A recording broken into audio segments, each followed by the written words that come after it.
here's how to unblock websites on Chrome browser.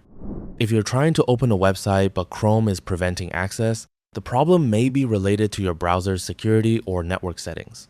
First, open Google Chrome on your computer. Click the three-dot menu in the top right corner, then scroll down and select Settings. From the navigation menu on the left, open Privacy and Security. Next, select Security. Scroll through the security settings until you find the option for Select DNS Provider. Click the drop-down menu and choose Cloudflare 1.1.1.1 as your DNS provider. After changing this setting, close the Settings tab. Next, click the extension icon at the top and select Manage Extensions.